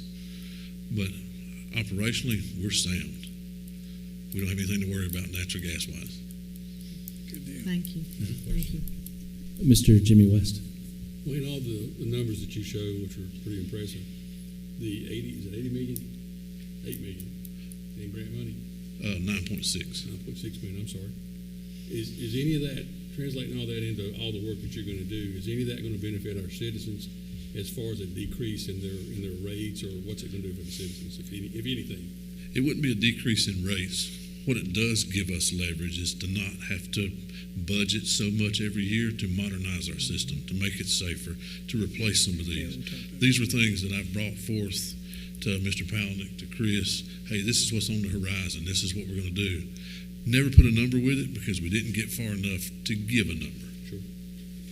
Yeah, because I'm just going to jump in because the fact that the city won't be spending $9.6 million that has to be generated by rates will automatically decrease to some extent the rates in the future. I mean, that's simple economics. So there's no question that being able to reinvest in the system with other people's money means that it doesn't come from rates. So yes, it will ultimately keep some pressure to keep those rates lower because that amount of money will not have to be reinvested from ratepayers, but rather from federal sources. Good enough. And then the RNG project too. You know, we're starting out at 500 DTs. That's pretty good. We're going to see how that goes with the base load throughout the summer. We can't just go purchase more in the winter and not in the summer. We're looking at a straight line number, easy to manage. We're going to start out low and work our way up. Obviously, being able to buy that at a discounted rate, that too is another avenue of helping levy from passing that on to our citizens. You know, that also reflects our rates, and the rate study that's going on now. We've got a natural gas cost of service study going on, and obviously when it's done, I'll present it. But these are all things that we're looking at, and we've had to go back and do some refiguring because the grant was awarded or approved. So that's going to change some of the findings from the cost of service study. Not to paint you in a corner, but if basically, based on where we're at, like Mr. Palnick said, and I agree with what he's saying about the future, but you don't see a huge increase coming. Not a decrease, I understand, but this will help keep the increases down as well. Would that be accurate? Correct. Okay. Yeah, anything we can do and levy other people's money and other entities, that's great. It certainly helps from having to go and budget for that because this needs to be done. Yeah. This is what we looked at for electric. That's why we're at where we're at with electric rates. Mm-hmm. Those rates have to pay for getting our system back up to snuff. Yeah. That's just bottom line. Yes, Miss Annie Toms. Mike, I just wanted to commend you and the Inner Services Department. You all have been very busy. Well, thank you. As you make your report. And I applaud you for raising the bar with training your staff and technicians and bringing in services in-house rather than going outside to third-party agencies. So thank you for the hard work that Energy Services has done. And it lets us know where we are with our energy services, and I appreciate that. Well, thank you. I'm nothing without them. So, well, thank you, sir. And sorry, it got lengthy, but I appreciate the questions and the feedback. And if you have any questions, you obviously know how to reach out. So. And the trucks look really nice in the parade. I bet they were the cleanest that they ever had. That's because they were new. They just got delivered. Coincidence. That is very funny. Yeah. That's it. All right. Yes, that's it. Thank you very much. Yes, thank you very much. And Shara Miller and Phil D., thank you for your questions as well. Transparency is obviously incredibly important, and those questions are necessary. Moving on to number 10, motion to adopt the following consent agenda items. 10A is adopt the minutes of the regular meeting of Tuesday, October 29th, 2024. The special meeting of Thursday, November 7th, 2024, and special meetings of November 19th and 21st, 2024. 10B, adopt a resolution amending the composition of the Kings Mountain Transportation Committee to add one additional citizen member. 10C, appoint Jewel Revis to the Kings Mountain Transportation Committee for an initial term expiring June 30th, 2028. This is an appointment for the seat created for a fourth citizen member. 10D, appoint Marlon Byers, Ward 2, member to the Kings Mountain Parks and Recreation Advisory Board for an initial 2-year term expiring December 31st, 2026. 10E, appoint Lou Dellinger as chairperson of the Kings Mountain Alcoholic Beverage Control Board. F, approve the implementation of the board training module as presented at the work session of November 14th, 2024 as part of the application process for the city's advisory boards and commissions. 10G, approve recommended amendments to the policy for city council appointments to authorities, boards, commissions, and committees. And 10H, adopt an ordinance decreasing the Kings Mountain Housing Authority Board of Commissioners from 7 members to 5 members. And with that, council, can I have a motion? Motion from Mr. Tommy Hawkins. Do I have a second? And Mr. Jay Rhodes with the second. Discussion, I'll jump in here on H with the adopting the ordinance decreasing the Kings Mountain Housing Authority Board. What we have at the end of this month is we have 2 people coming off that board. One of the members is not part of the newly created committee that will take over at the end of March. So you have one that they would both come off at the end of the month. And then last month I was speaking with our city attorney, Mickey Corey, about the removal of 2 board members. I started that process on November 9th, to which I received a letter from the attorneys from the Kings Mountain Housing Authority, and I did pause that process for a short time.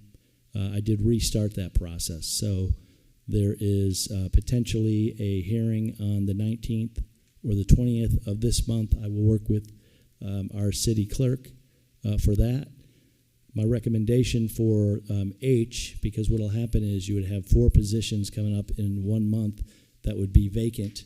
My recommendation would be to move this 1 month. That's just a recommendation. There is a motion on the floor, so with that, we can vote. But I wanted full transparency, and I appreciate your time. Any questions, comments? Very good. Excellent. So we can vote.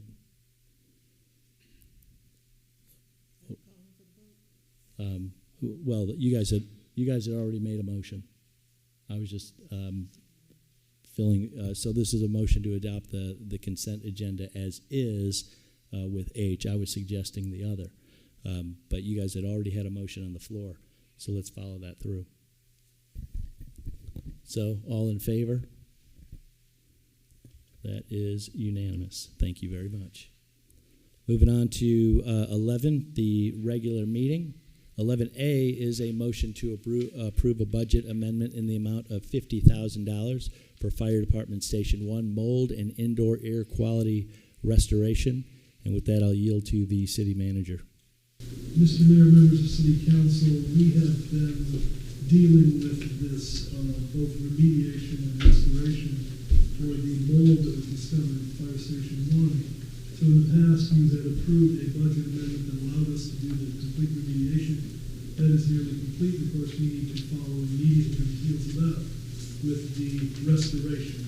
So in fact, this is really doing things like replacing the cabinets, doing all the repainting, putting in new drywall, new mattresses, ceiling tiles, etc. Paying both for materials and in some cases installation, although we will do as much of the installation as possible ourselves. So we believe that this budget amendment, an additional $50,000, should cover the cost of restoration. We're hoping that we don't find anything further or something becomes greater. So asking for a budget amendment in the amount of $50,000 will come from unrestricted general fund balance to complete the restoration that will have followed the remediation for Fire Station 1. I make a motion. Mr. J. Rhodes with the motion and Jimmy West with the second. And let's vote. All in favor? That is unanimous. Thank you so much. 11B is a motion to apply for a grant via the North Carolina Governor's Highway Safety Program for federal funds to support the hiring of 4 new police officers for the implementation of a traffic enforcement unit. Mr. City Manager. Mr. Mayor, members of City Council, we have always worked as hard as we can to first identify and then apply for any grants that might make sense for our community, particularly when they can add to the potential for greater levels of service. And of course, our police department is also part of that. So they have identified recently that the North Carolina Governor's Highway Safety Program could allow us to seek 4 additional full-time police officers that will be devoted exclusively to a traffic enforcement unit. The grant, if received, would begin on October 1st of 2025. The award applications applications are due January 31st of 25. We will be notified if they are awarded in August of 25. Basically, these grants would cover salaries and benefits, as well as vehicles, radar units, mobile terminals, and in-car cameras for these traffic units. In year 1 of the grant, it would be 85% covered, requiring a 15% cash match from the city. In year 2, it covers 70% with a 30% match. In year 3, 50% with a 50% match. And then the city is required to maintain these for at least 1 full year thereafter, so it's 100%. So in effect, the grant, if awarded, would carry through September 30th of 2029, and the city would receive approximately $795,000 in funds that would cover 4 new police officers. Obviously, there is match involved, but a relatively small amount given the value that we get from it. We believe that as the growth occurs for the city and we see increasing revenues in those years, there's a nice match in terms of the grant is decreasing while revenues are increasing. So we feel like the city will be able to afford this, and obviously, as this growth is coming on and we're seeing so much more in the way of traffic, particularly with our requirements to deal with things along I-85 as well as 74, and with the entertainment district growing, significantly in that time frame, having a traffic unit makes a lot of sense. So I would certainly welcome Chief Childress to say anything further about this, but we certainly are very, very supportive of his grant in this case, and we're optimistic that we do have a chance of getting this, given the fact that we are here kind of at the confluence of 2 interstate highways, and there is a lot of traffic issues in our community. Chief?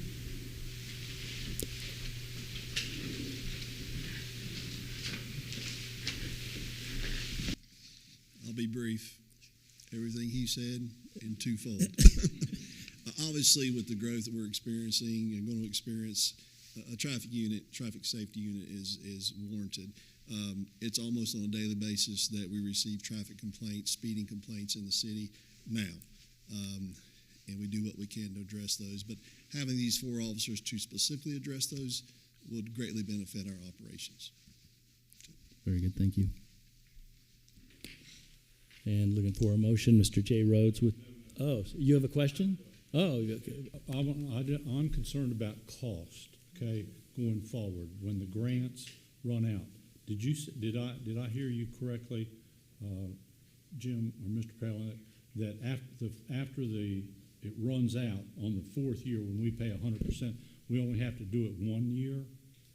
Technically, the grant only requires it for 1 year. Right. No. As you know, oftentimes it's very hard to actually eliminate people. Right. And that would be a decision for the future. Right. But the contractual obligation, the grant itself, would only be for a single year. What is the amount that, maybe I'm either slight of knowledge or wisdom, but I couldn't determine like our 30% match, our 50% match, our 100% match. If you add those, again, I'm not against you, Chief, okay? But we've added, correct me if I'm wrong, we had another grant for about $325,000 for 2 policeman officers, is that correct? That we approved back several months ago. I know we have to pay $75,000 the first. That's the civil cops or community-oriented policing grant, yes. Right. That's right. And so when that grant runs out, we're gonna have to pay for those, right? That is correct. Okay. My question is that council needs to understand that it's gonna last, we approved a $241,000 salary increase that right now, we're gonna have to use our, if I'm correct, okay, our fund balance and hope that the reevaluation gives us the ability to cover that, or we're gonna have to come up with another revenue source. Yeah, being very clear, there's 6 officers that we will not have had in the past. Right, With the 2 from community area policing and potentially 4 more in this traffic unit. right. But also looking at the potential that this community is growing significantly in those years. Right. So it would be typical that you would be adding officers during that time. In this case, hopefully we're getting a bunch of it paid by grants. Right. But will there be the prospect, of course, that the city has to play the complete cost of those in the future? Absolutely. No Right. question about it. That's, The cost of the grant, the amount of the grant you make an application for?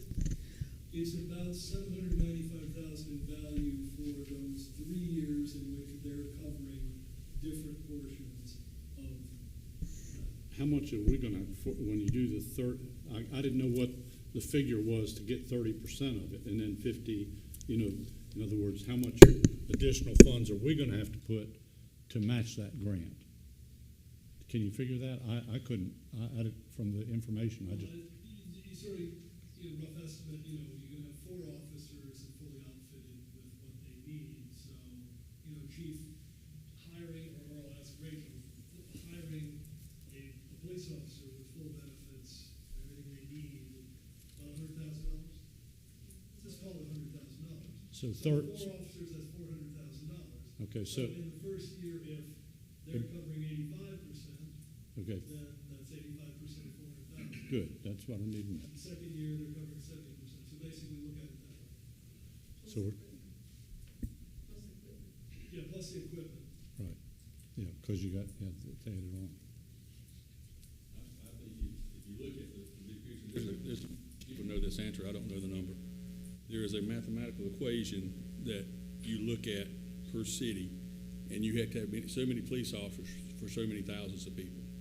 And even if you look at the 4 officers, the 6 officers, through attrition in 4 years, we're going to lose more than 6 officers.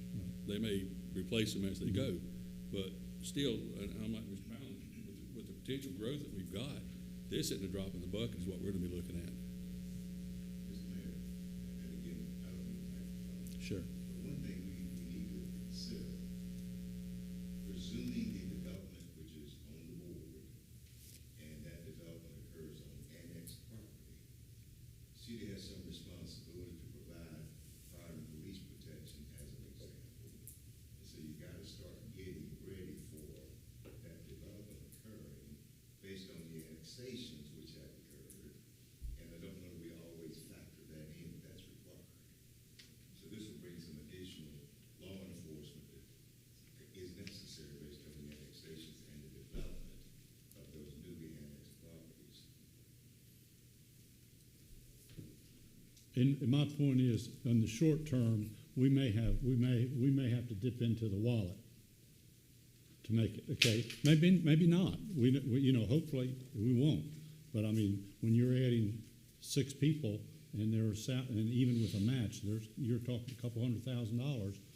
That's a penny or two on the tax. So I just wanted to make sure everybody understood that. It's a public safety issue, but I'm not belittling you by no means. I mean, if you drive in this town, you see how some people drive. Right. I don't think 6 police officers did anywhere near that. Right. I understand. I understand. I'm not against public safety. Do not take that in. I'm just talking it from a financial situation. Absolutely. That we will incur cost. The grant does not cover it all. And at the end of the day, then we will carry that on our books. Thank you. Thank you. I make a motion, we approve it. Mr. Jimmy West with the motion. And Shara Miller with the second. And the vote. And that is unanimous. 11C is a motion to approve a budget amendment in the amount of $7,500 to account for the purchase of equipment for Kings Mountain Police Department Road to Hope team members. Mr. City Manager.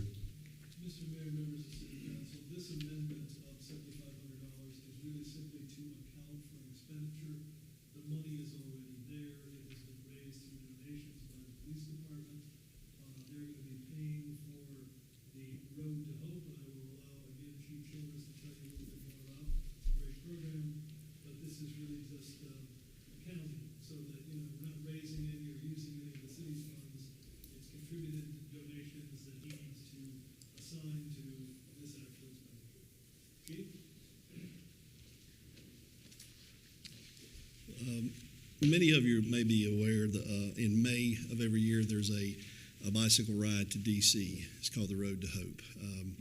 It basically is honoring those that have paid the ultimate sacrifice in the line of duty. This coming year, Road to Hope is actually going to start in Shelby, come through Kings Mountain on its way to Raleigh, and then on up to D.C.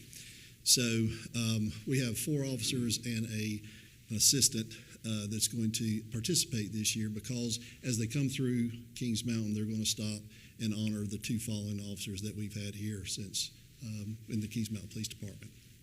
So we want to participate this year, got the word out, and have collected some donated funds. The $7,500 has been placed into an account, and we're just looking to roll that over so we can start utilizing that to purchase equipment and whatever else we need for that particular event coming up in May.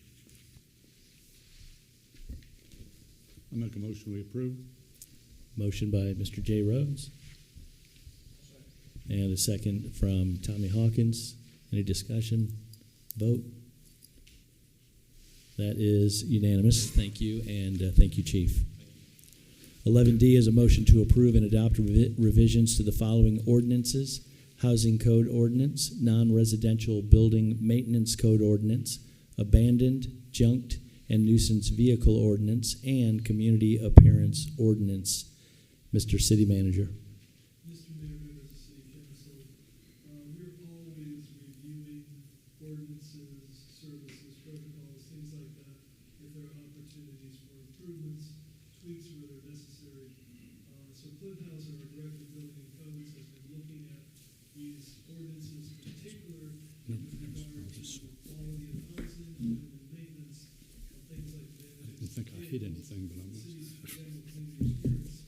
And feels there are a number of ways that we can slightly improve those ordinances to allow he and his folks to do a more complete job and be more effective. So we're going to let Clint give you a bit of a brief presentation on just exactly what those proposals are within the ordinance. So, Clint? Good evening, Council and Mayor.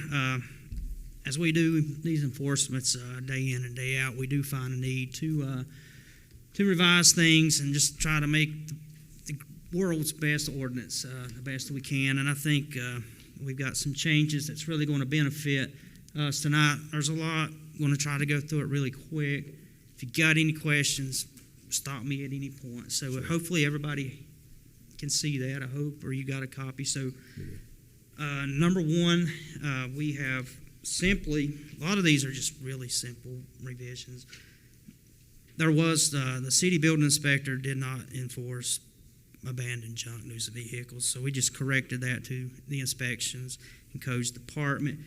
Number 2, just revised that to just clarify that the police portion of enforcing this code is in the city limits, and any property owned by the city that may be outside the city limits. And then 2A is just to clarify that the inspection and codes part of this ordinance is enforced only within the city limits, nothing in the ETJ.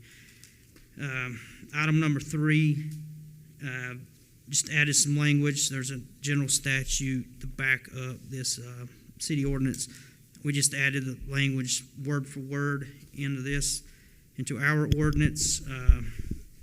Number 4, change to reflect the correct enforcement officer. There again, it's not the building inspector, it's the code enforcement officer of the inspection and codes department. Item number 5, there again, the North Carolina General Statute has a definition of what a motor vehicle is, and it does include some language that says all machines designed or intended to travel over land or water, and we added or water, as you can see. There was always some gray area. Is a boat considered a motor vehicle? So now we can, it's very clear. If somebody's got a boat that's become a nuisance, we can enforce it under this ordinance. Next page. Let's see. Is that it? I can't see. Yeah. All right. Number 6. There's always some gray area on what is a structure. So the ordinance will let you put junk or wrecked vehicles inside of a structure, but there was no definition of a structure. So we always had somebody come to us and say, well, we've got a tent. We want to put our car under the tent. No, it's got to be a building which is either a lawful, non-conforming use or a building erected pursuant to basically a building permit. And so it's a building that's got to be approved by zoning and or building codes. It can't be just the 4 poles and a blue tarp, and that's my garage. And the same thing with the vehicle cover. Same thing, we would have people just throw a blue tarp over a car. There's my car cover. No, we've got a definition now that very specifically explains what we will accept as a car cover. It's basically a cover you go by that's intended to be used as a car cover, not a rectangle blue tarp that blows off when the wind blows. So just wanted to clear that up. Number 7 there again, just clarifying, code enforcement officer is the authority there. Number 8, vehicle cover, just added vehicle in to reflect back to that definition there. Number 9, wanted to add something in where we could personally deliver notices of violations. There wasn't anything in the current ordinance, so we've got that in there now. Number 9A, just added this in for some clarity. Service shall be deemed sufficient if the first class mail is not returned by the post office within 10 calendar days after the mailing. Number 10, just wanted to clear up who is the administrator. Well, let's clear that up. Director of Inspections and Codes Department.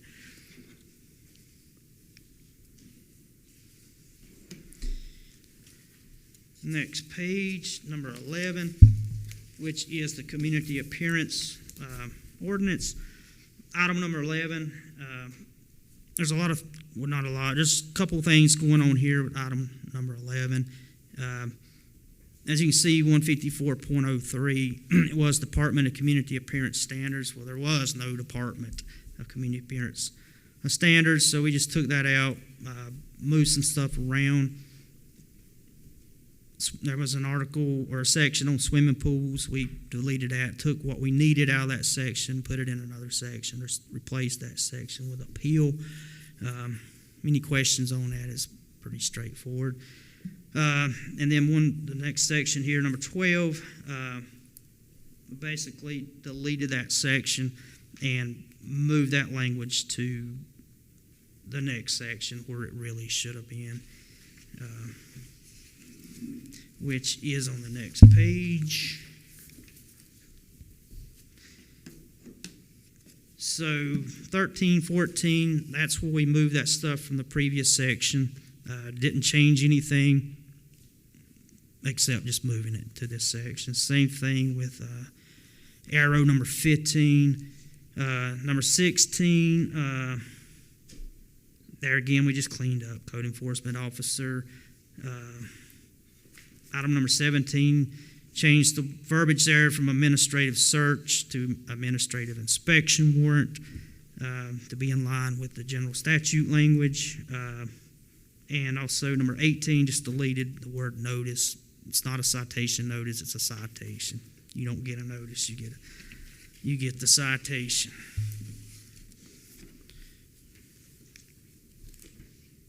All right, next page, number 19. We deleted the definition of occupant and have removed any language in here that had the word occupant. And the reason being is we're dealing with the owner on these property when it comes to abatement, not the occupant. So we just wanted to clear that up so there's no gray area or confusion. So that's going to be deleted. You're probably going to see a lot of other places where occupants been deleted out. But number 20, reworded the definition of public nuisance. Does anybody have any questions so far? No.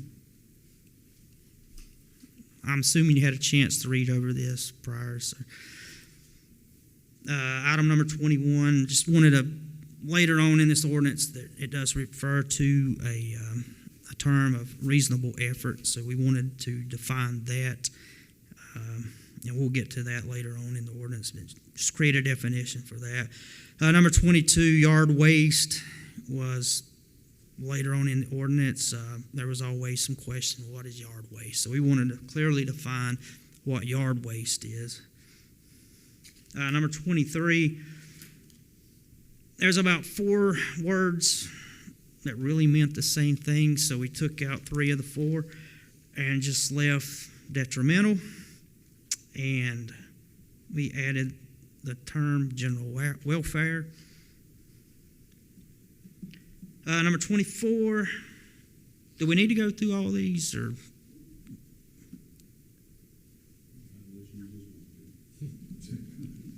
Do we have to? I mean, I'm assuming that you guys have read it. And I know you probably got some questions. Yes, sir. Has the city attorney reviewed this? Yes. Did you do the striking and the add backs? He did the striking and the whipping. So. Absolutely.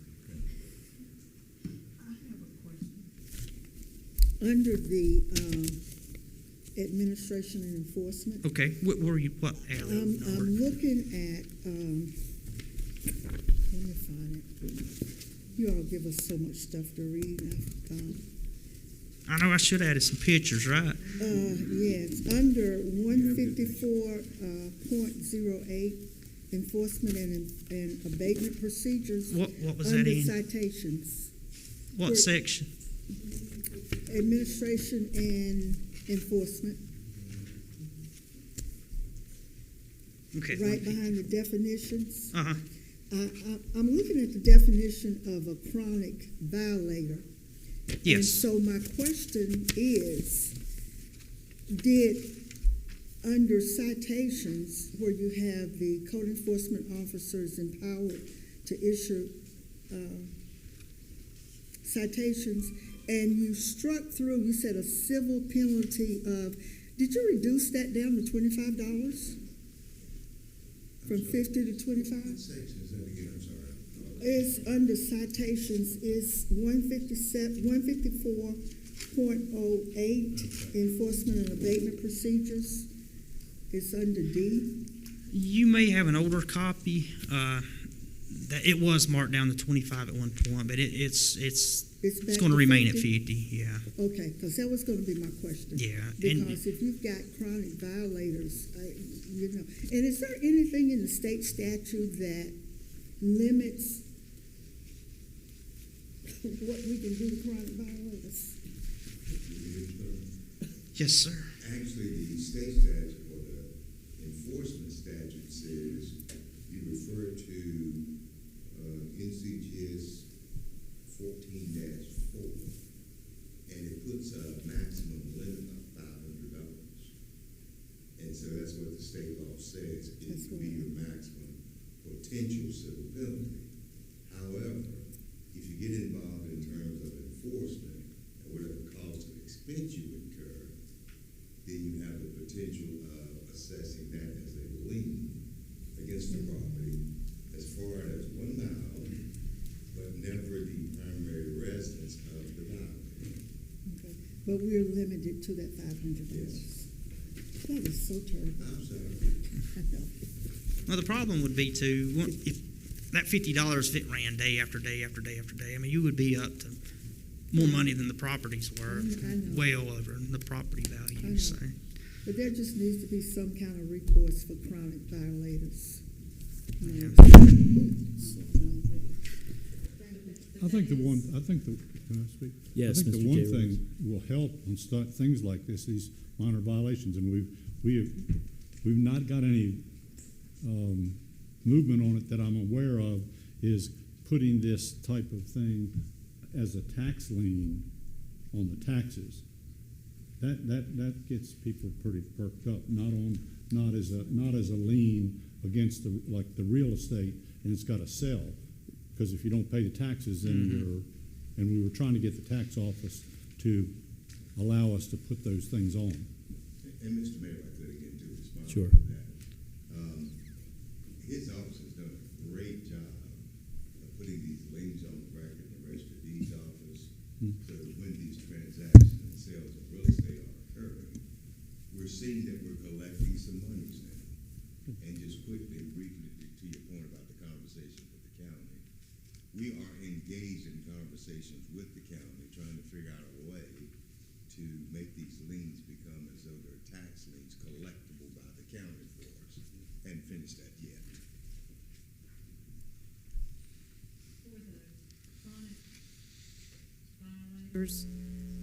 It is, the maximum of $500 per, for the ones that own multiple pieces of property, and they're violating it on multiple pieces. Yeah, that would be of $500 per per property. not That's right. per owner. Yeah.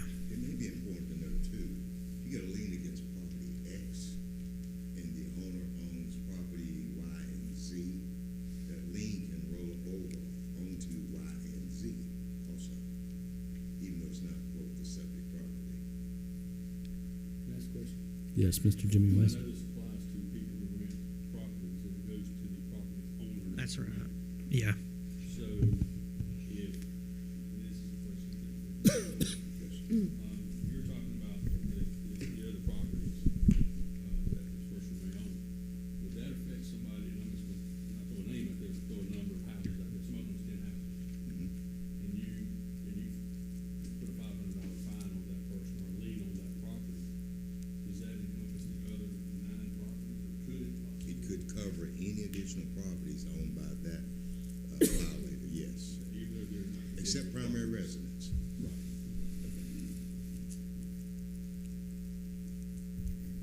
And you may know where I'm going with that, but we can get into that. Any other questions? No, thank you. Carry on. Do we need to go through it all? No.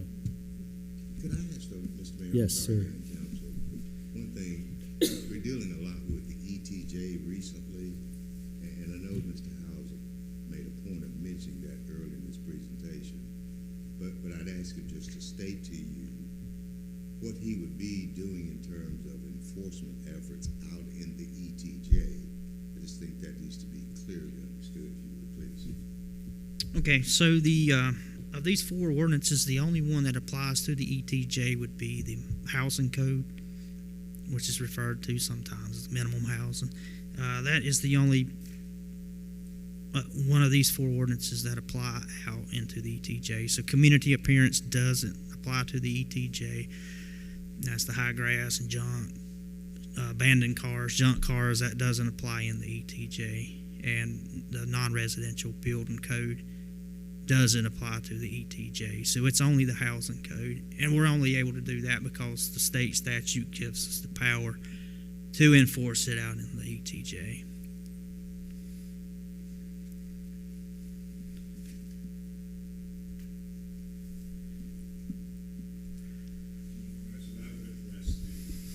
Literally hundreds of boarded up homes in the Yes. ETJ.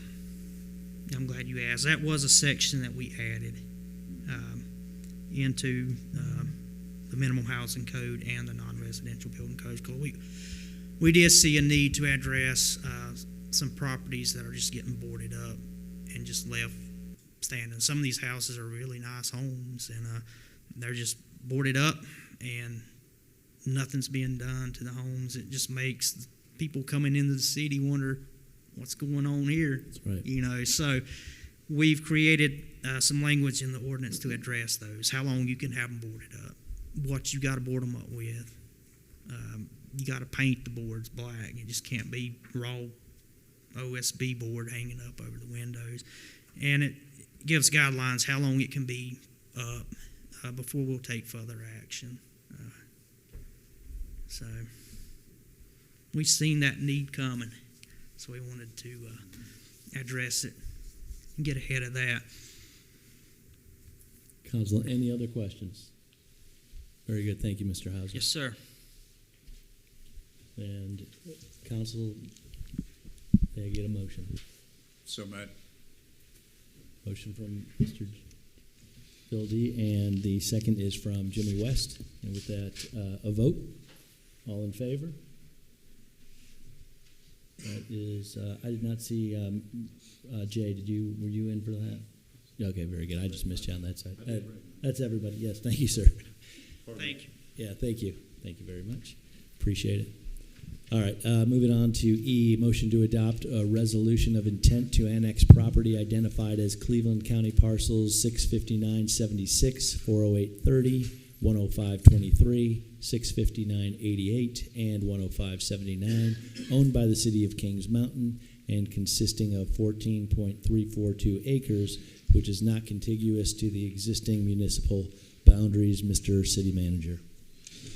Mr. Mayor, members of City Council, as part of the $80+ million grant-funded project that the city is pursuing with regard to sanitary sewer expansion, improvement, modification, enhancement, we purchased 5 separate parcels along Jim Patterson Road that was originally going to be the site of a second wastewater treatment plant. Of course, as we worked through this project, we recognized that that was not an efficient way to move the project forward or the best way operationally to move forward. So instead of building a second 4 million gallon per day wastewater treatment plant, we decided to fully, completely, in every way reconstruct and rebuild the 6 million gallon per day 70-year-old treatment plant, and then expand the system in other ways for other areas, as well as to do some of the work that will allow that 6 million gallon to expand in the future. So anyway, we still own the land, but it will not likely be the site of a wastewater treatment plant. However, it does have to be annexed into the city, and we're required to get that done because the town of Grover had first approved this, and I think, I'll ask the city attorney, that expires relatively soon, so we need to get this process moving. So the first effort in this process of doing annexation is the resolution of intent. It has been approved by an agreement with Grover, but we need to take this action. There will be a public hearing set for June 28 or January 28, 2025, and it will continue on. So this is for that 14.342 acre parcel of land that the city now owns along Jim Patterson Road. Very good, council. Any, I make a motion. Mr. J. Rhodes with the motion and Mr. Tommy Hawkins with the second. Any discussion? Let's vote. All in favor? And that is everybody. Thank you very much. F is a discussion and action to set a date for a city council work session to discuss the process of hiring a city manager. And with that, I will yield to Mayor Pro Tem Annie Towns. This item was added for council to discuss if they would like to have a work session for December, and if so, a date.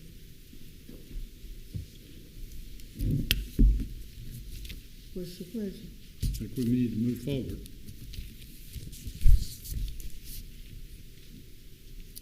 Sooner the better. What date? Like there's 1 week in December between now and the holidays. That's next week. That would be December 16th, 17th, or 20th. How about the 19th? Then next Thursday. Thursday. And the meeting next Thursday. Okay. What about Monday? What about this Monday? Is that the 16th? Are we talking evening I would suggest that. Yeah.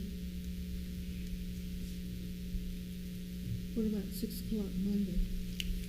Is that too soon? Okay. What Everybody good with 6 o'clock Monday? 6 p.m.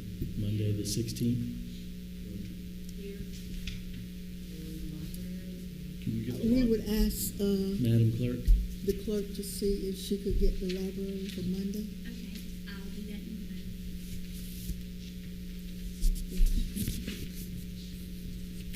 Excellent. I think we have to do a motion. No problem. All right, so making a motion on that date of Monday the 16th at 6 p.m. at the library. I'll make a motion. Mr. J. Rhodes with the motion, and a second from Mr. Phil D. has the second there, and let's vote. All in favor? That's all unanimous. Thank you. Moving on to G, a motion to adopt the 2025 City Council regular meeting schedule. And with that, I'll yield to the city manager.